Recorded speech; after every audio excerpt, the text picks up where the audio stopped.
Hi, I'm Jared. My project is a research paper that explores how people are products of their environment. Instead of reading the whole thing, I'll just sum up what I've learned and leave a minute after to answer any questions. Although I identify as an ally of indigenous people, I have many ancestors of the Oglala Lakota Sioux tribe, but I'm only 4% by blood, which is why I look like this. I wanted to stay on the sidelines here and give facts stated by other people because, if I'm honest, as a white person, I was worried people wouldn't think it's appropriate to talk from my perspective, seeing me as the offspring of the colonizers of the United States. Instead, our professor challenged me to share my family history and the history of the Pine Ridge Reservation.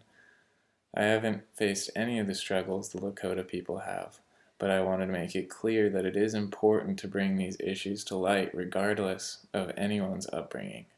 To say that non-natives shouldn't talk about how our country oppresses indigenous people is just an excuse to ignore some of the most difficult issues in our country. In this paper, I don't discuss what we normally think of as the environment, like ecosystems, pollution, climate change, etc. Instead, I hope my project will facilitate critically thinking about how a person's environment shapes them. While making my paper, I learned my great-grandmother had repressed her Oglala heritage because of the adversity she faced while she was forced to attend Pine Ridge Indian School. I compiled a list of relatives, including Chief Red Cloud on my grandma's mother's side of the family. I am also related to Bull Bear, who is from my grandma's father's side of the family. Interestingly, I found that Red Cloud killed Bull Bear over a feud, and my grandma was the first generation where those two lineages coincided. I learned how my Oglala ancestors mixed with my white ancestors and was pleased to find that it was the result of friendship between the two peoples.